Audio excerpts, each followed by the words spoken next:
नमस्कार सबैलाई, म हुँ उत्तम कुमार सुवेदी। म आज तपाईँहरूको अगाडि यस्तो खालको भिडियो लिएर आइरहेको छु। हामीले परीक्षामा जस्तो विद्यालयको कुनै परीक्षा गरेका हुन्छौँ, त्यो परीक्षामा चाहिँ परीक्षा समितिमा बस्ने शिक्षकले यहाँनिर कुनै शिक्षकहरूलाई हाम्रो नम्बर भर्नका लागि चाहिँ नम्बर ल्याइराख्नु भन्ने खालको कुराहरू हुन्छ। त्यो नम्बरहरू ल्याइराख्नु पर्दैन। उसले घरमै बसेर पनि उहाँ सरहरूले भर्न सक्नुहुन्छ र त्यसलाई चाहिँ विभिन्न सिटहरूमा विभिन्न उसमा चाहिँ हामी नम्बरहरू दिन सक्छौँ। एकअर्कामा यसलाई प्रोटेक्टिङ सिट भनेर भनिन्छ। प्रोटेक्ट गरेर हामी सिट दिन सक्छौँ। जस्तो नेपालीको शिक्षकले नेपालीदेखि बाहेक अरू कुनै पनि उसमा नम्बर चढाउन नमिल्ने, म्याथको शिक्षकले म्याथमा आफ्नो सब्जेक्टमा चढाउन मिल्ने गरी हामी प्रोटेक्ट सिट गरेर यसरी चाहिँ गुगल सिटमा चाहिँ हामी नम्बरहरू कलेक्टेड गर्न सक्छौँ। त्यसको लागि आज हामीले तपाईँको अगाडि मैले एउटा भिडियो लिएर आएको छु। त्यो भिडियो तपाईँहरूले पक्कै पनि मन पराउनुहुन्छ भन्ने मलाई लाग्दछ र यो भिडियो सबैलाई फाइदाजनक हुन्छ भन्ने खालको कुरा पनि मैले विश्वास लिएर मैले यो हाम्रो 60 दिने तालिममा यो चाहिँ भएको भिडियो रेकर्डलाई मैले तपाईँहरूको सामुन्ने लिएर राखेको छु। यसमा प्रशिक्षक हुनुहुन्छ छवि पोखरेल सर। उहाँलाई उहाँको भिडियो हामी जस्तै तपाईँहरूको अगाडि म लिएर आइरहेको छु र मेरो च्यानलमा यदि तपाईँहरू नयाँ हुनुहुन्छ भने मेरो च्यानललाई तपाईँहरूले सब्सक्राइब गरिदिनु होला। यस्ता भिडियोहरू कलेक्टेड गरेर म मेरो च्यानलमा लगाउनेछु र लाइक, कमेन्ट र सेयर गर्न पनि नबिर्सिनु होला। र अब हामी भिडियोतर्फ लाग्दछौँ। भिडियोलाई स्वीकार्नुहोस्। यसपछिको हामी अर्को एउटा इम्पोर्टेन्ट यो अनलाइनको लागि हामीले प्रोटेक्टिङ सिट भन्ने एउटा च्याप्टर छ है। यो हेरौँ ल। प्रोटेक्टिङ सिट भनेको चाहिँ ले राखेको यो गुगल सिटलाई कसरी प्रोटेक्ट गर्ने भन्ने कुरा छ। अब यसको लागि चाहिँ के गरिन्छ र यो किन प्रयोग गर्ने भन्ने कुरा छ है। जस्तो मैले अहिले यो चाहिँ अलिकति बुझ्नुहोस् ल। मैले अहिले के गरिरहेको छु, एउटा स्कुलको लेजर तयार गरिरहेको छु नि त। नेम छ इङ्ग्लिसको, म्याथको, साइन्सको र सोसलको छ, अनि टोटल मार्क्स यहाँ छ। अब यो अनलाइन हुनुको फाइदा के हो त भन्दा हामी घरमै बसेर इङ्ग्लिस पढाउने सरले, नेपालीको, साइन्स र सोसल चारजनाले घरमै बसी इन्टरनेटमा यो बरा क्षेत्र 43 भन्ने गुगल सिट खोलेर मार्क्स इन्ट्री गर्न पाउनु पर्छ नि त। अनलाइनको काम त यही हो, वर्क फ्रम होम हो। अब यस्तो बेलामा जस्तो इङ्ग्लिसको सरलाई मैले इङ्ग्लिसको मार्क्स मात्रै इन्ट्री गर्न दिनु पर्यो नि त। उहाँलाई मैले म्याथको त एलाउ गर्नु भएन। अब यो त फेरि अरू सेक्युरिटीका कुरा हुन्छन्, अथवा दया मायाको कुरा हुन्छ, चिन्जान आफन्तको कुरा हुन्छ होइन, नातागोता। त्यसले गर्दाखेरि उहाँले चाहिँ यो मेरो विद्यार्थी थियो, यसलाई चाहिँ म यति हालमा चाहिँ यहाँ चढाइदिन्छु भन्नुभयो भने त कुरा बिग्रियो। त्यसकारण चाहिँ यो लेजर जसले तयार गर्नुहुन्छ, क्लास टिचर अथवा एक्जाम सेक्सनको सर म्यामहरूले, उहाँहरूले के गर्नु पर्यो, इङ्ग्लिस पढाउने सरलाई इङ्ग्लिसको मात्रै डाटा इन्ट्री एलाउ गर्नु पर्यो र म्याथ पढाउनेलाई म्याथको मात्रै इन्ट्री एलाउ गर्नु पर्यो। साइन्स पढाउनेलाई उहाँले साइन्सको मात्रै हाल्न पाउनु पर्यो क्या। यताको चेन्ज गर्न हेर्न पाउनुहुन्छ तर चेन्ज गर्न दिनु भएन। त्यस्तै सोसलकोले सोसलको मात्रै पाउनु पर्यो। हो, यो चाहिँ कसरी गर्ने त भन्छ। हामीले यो एक्सेल सिटमा, यो गुगल सिटमा चाहिँ यसरी कसरी गर्छौँ भन्ने कुरा हेरौँ ल। यो काम चाहिँ भनेको कोलम वाइज प्रोटेक्सन। अब हेर्नुहोस् ल, मैले यहाँ स्टेपै लेखिरहेको छु। Protect the column using email भनेको छ। भनेको पहिला के चाहियो तपाईँलाई, प्रत्येक सब्जेक्ट टिचरको इमेल आइडी चाहियो। अनि अब इङ्ग्लिस टिचरको इमेल आइडी चाहियो मलाई। अब उहाँलाई म यसो गर्छु, यहाँ हेर्नुहोस् ल, एट्री गरेर यहाँनिर प्रोटेक्ट रेन्ज भन्ने अप्सन छ। अब मलाई यहाँ तपाईँहरूले 2-3 वटा इमेल पठाइदिनुहोस् ल। जस्तो इङ्ग्लिस टिचरको लागि एकजनाले मलाई इमेल पठाइदिनुहोस् त, म उहाँलाई इमेल पठाउँछु।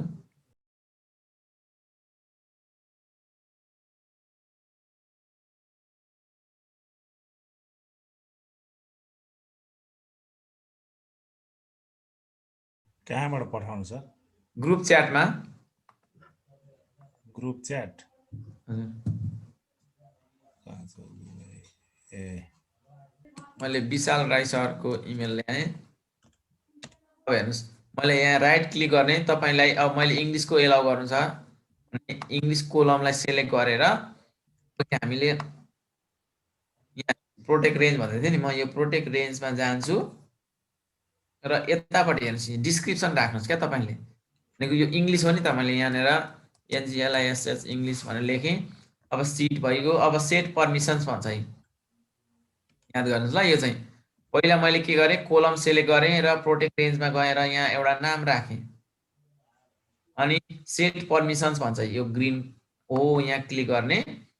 अब हेर्नुहोस् यहाँ restrict who can edit this range भनेको छ। अब अन्ली यु छ नि त, भनेको म अनर हो नि त यो सिटको, त्यस कारण मलाई त एलाउ भइहाल्यो। तर म बाहेक पनि अरूलाई पनि मैले यो सिटको यो कोलम त एडिट गर्न दिनुपर्ने छ नि त। So that I will select the custom है। अब यहाँनिर उहाँको इमेल आइडी राखेँ मैले, ल विशाल राई 543@gmail.com राखेर के गरेँ, अन गरेँ। यसले भन्छ है विशाल Rai 543@gmail someone needs to assist to the file भनिरहेको छ नि, turn on anyone with the link can edit भनिरहेको छ है। अब यो लिङ्क पाउने सबैले एडिट गर्न दिने कि उहाँले मात्रै दिने भन्दैछ क्या यसले चाहिँ। सेयर विथ वान पर्सनमै टिक लगाएर हामीले सेयर गर्ने हो। अब विशाल राई सरले मात्रै यो इङ्ग्लिसको कोलमलाई के गर्न पाउनुहुन्छ, एडिट गर्न पाउनुहुन्छ। त्योदेखि बाहेकको अरू सर म्यामहरूले यो इङ्ग्लिसको कोलमलाई एडिट गर्न पाउनुहुन्न, किनभने मैले के गरेछु, उहाँ सरलाई मात्रै पर्मिसन ग्रान्ट गरेको छु नि त। अब मैले गरेँ सेयर गरेँ। हजुर अब सरले चाहिँ के गर्नुहुन्छ त भन्दाखेरि यो फाइल छ नि, यो फाइल ओपन गर्नुहुन्छ, म लिङ्क पठाउँछु उहाँलाई र उहाँले यसमा मात्रै यसमा काम गर्न पाउनुहुन्छ।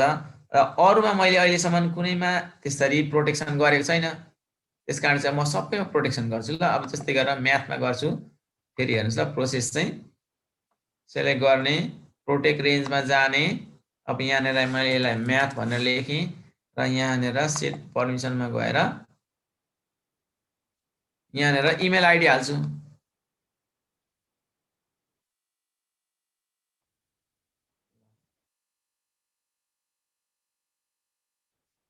योगेश पोखरेल भने। अब फर्स्टमा चाहिँ हामीले के हुन्छ, एउटा मात्रै इमेल हुँदाखेरि उहाँलाई पर्मिसन दिइहाल्यौँ। तर अब सेकेन्ड टाइम्सदेखि चाहिँ एउटा कुरा तपाईँलाई याद गर्नुपर्ने हुन्छ, यो ICT-MSc ट्रेनर भनेको त अनर हो नि त यो फर्म यो सिटको, उसलाई त पर्मिसन त्यसै भइहाल्यो। तर त्यो बाहेक अघि मैले विशाल सरको पनि इमेल युज गरेको थिएँ नि त, उहाँलाई पनि दिने भने यसले भन्दैछ क्या। मैले त दिनु भएन नि त उहाँलाई त, उहाँ त इङ्ग्लिस टिचर हो, उहाँले त इङ्ग्लिसको मात्रै एडिट गर्न पाउनुहुन्छ। त्यस कारण चाहिँ मैले उहाँलाई के गरेँ, अनचेक गर्ने हो। अनि योगेश पोखरेल सरलाई चाहिँ के गर्ने, डन गर्ने हो। अब यहाँ उहाँको मात्रै नाम आयो, इमेल आइडी आयो। अब मैले के गर्छु, सेयर गर्छु। अब त्यस्तै साइन्सको पनि same process, right click, protect range, यहाँ नाम राख्नुहोस् र सेट पर्मिसन गर्नुहोस्। अब मैले अर्को एउटा इमेल लिएँ, यहाँनिर मैले इमेल राखिदिएँ र अब मैले के गर्नु पर्यो, इङ्ग्लिसको र म्याथको सरहरूलाई चाहिँ अनटिक गर्नु पर्यो नि त, उहाँलाई त दिनु भएन। अब मैले डन गरिदिएँ र उहाँलाई सेयर गरिदिएँ। ल ओके। अब सोसलको पनि सेम प्रोसेस, अहिले हामीले यति 3टा ट्राई गरेर हौँ, इङ्ग्लिस, म्याथ, साइन्समा। अब मेरो अन्तिम काम के रहन्छ भने यो सिट चाहिँ उहाँहरूलाई सेयर गर्नु पर्यो। अब म सेयरमा जान्छु। अब उहाँहरूको नाम त यहाँ अघि एडिटरमा आइसक्यो। अब यसलाई मैले एनीवन विथ द लिङ्कमा गएर भ्युवर छ नि त, यतिकै मैले यो लिङ्कलाई कपी गर्छु र यहाँ ग्रुप च्याटमा राखिदिन्छु।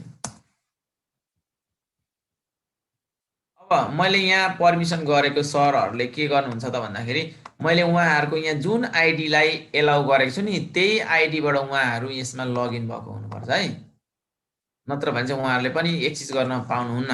यहाँ जुन इमेल छ त्यही इमेलले मात्रै यो कोलममा बसेर एडिट गर्न पाउनुहुन्छ, त्यो कुरा चाहिँ हो। अब जस्तो यहाँनिर हाम्रो फर्स्टमा हुनुपर्ने विशाल सरले इङ्ग्लिसको गर्नुहुन्छ, अरूले अर्को गर्दै जानुहुन्छ। गर्नु त सर खोलेर गर्न थालिसक्नु भयो, ल माथि आउँदैछ।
अब यहाँनिर अब हेर्नुहोस् ल, कसलाई मैले स्क्रिन यो सेयर गरेको थिएँ उहाँको नाम यहाँ देखाएको इमेल।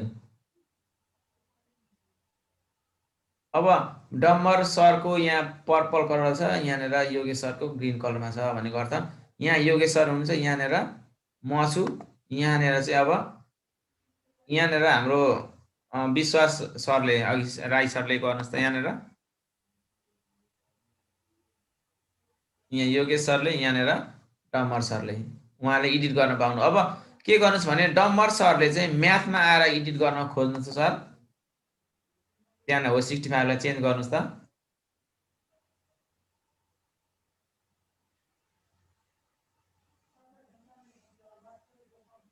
के इरोड भन्नु सर तपाईलाई? दिँदैन सर यसले। हो यही हो क्या काम, यसको काम नै यही हो। हामीले भनेको जसले जुन पढाउनुहुन्छ उहाँलाई त्यही मात्रै मार्क्स हाल्न दिनु पर्यो नि त। हामीले गर्न खोजेको पर्मनेन्ट गर्न खोजेको पनि यही प्रयोजनको लागि हो, र उहाँहरूले हेर्न चाहिँ पाउनुभयो, तर हेरफेर गरिदिन अरूको मार्क्स चलाइदिन पाउनु हुँदैन। बुझ्नुभयो नि काम प्रोटेक्सन। यसो गर्यो भने हामीले एउटै फाइलमा धेरैजनालाई काम गराउन सक्यौँ, प्लस सेक्युरिटी पनि मेन्टेन गर्यौँ नि त। हामीले उहाँ त्यसलाई एडिट गर्न पाउनु भएन, हेर्न पाएर त केही भएन, बिग्रेन हैन, मार्क्सै फेर्दिन ओर्न त पाउनु भएन, चलाइदिन। हो यसरी चाहिँ हामी काम गर्न सक्छौँ है। ल अब यो सर हजुर यसलाई नि हामीले अब जस्तो एउटा निश्चित समयसम्म राख्न पनि सक्छौँ नि हैन सर, त्यहाँदेखि उता उहाँहरूले भर्न नपाउने गरी। अब त्यसको सेटिङ चाहिँ यहाँ यसले दिएको छैन सर हैन, नभए त जहिले पनि भरेको भरै गर्नु हुन्न। अब यो चाहिँ के गर्नुपर्छ, अन्तिममा हामीले यसलाई चाहिँ पर्मिसन चेन्ज पर्मिसनमा गएर यसलाई रिमुभ गरिदिनु पर्यो सर। उहाँहरूलाई यहाँ अनचेक गरेर डन गरिदिने। ए सबैलाई अनचेक गरेर डन त्यो चाहिँ उहाँहरूले मार्क्स इन्ट्री गरिसक्नु भएपछि हामीले जो अनर हुन्छ उहाँले आफै यहाँ अनचेक गर्दै डन। ए अथवा यसलाई क्यान्सल गरिदिनु पर्यो, यहाँ डिलिट गर्दा पनि हुन्छ। ए त्यहाँ डिलिट गर्दा पनि भयो, यहाँ डिलिट गरिदिनु भयो भने उहाँहरूलाई त पर्मिसन हुँदैन। ए हजुर हजुर, ए सुरक्षा त्यही भयो। हजुर सुन्दैछ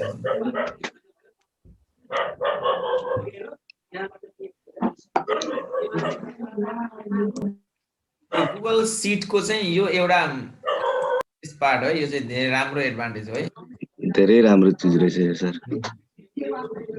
है सर अब हजुर सुन्नु न, जस्तै एक दिनको लागि मात्रै यो लिङ्क सेयरले काम गर्छ कि अनि भोलि हामीले सटडाउन गरेर खोल्नु पर्यो भने फेरि लिङ्क दिने हो कि के गर्ने हो सर त्यसको? होइन सर, यो चाहिँ अनलाइन भएको फाइदा के हो भन्दाखेरि तपाईँले जबसम्म उहाँको पर्मिसनलाई रिभोक गर्नुहुन्न अथवा उहाँको पर्मिसनलाई हटाइदिनुहुन्न, मेन फाइलमा तपाईँको सिटमा चाहिँ जबसम्म यो फाइल रहिरहन्छ तबसम्म त्यो रहिरहन्छ। तपाईँ अनलाइन भए पनि अफलाइन भए पनि अर्को सरले चाहिँ मार्क्स इन्ट्री गर्न पाइराख्नुहुन्छ, तपाईँ अनलाइन बसिराख्नै पर्दैन।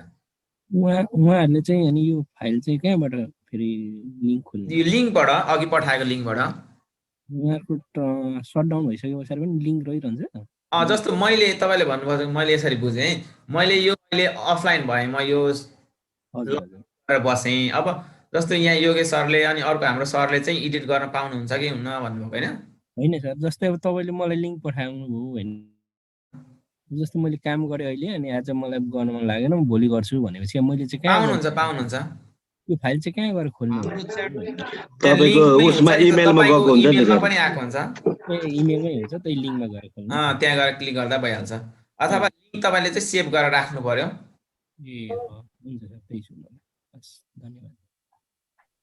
सरले हाम्रो च्याट सम्झिनु भयो होला अनि अलिक गाह्रो भयो। इमेलमा हालिदिनु भएको हो नि त सरले। इमेलमा आउँछ लिङ्क, इमेलमा हुन्छ नि। यो जुमको च्याट जस्तो चाहिँ होइन, हामी काम गर्ने उडेपछि उड्ने चाहिँ होइन यो।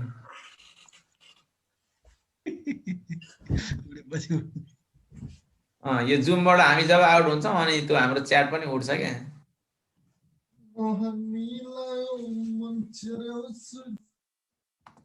ल अब यो काम चाहिँ कतिजनाले बुझ्नुभयो कि बुझ्नु भएन होइन, फेरि एकचोटि गरेर हेरौँ न।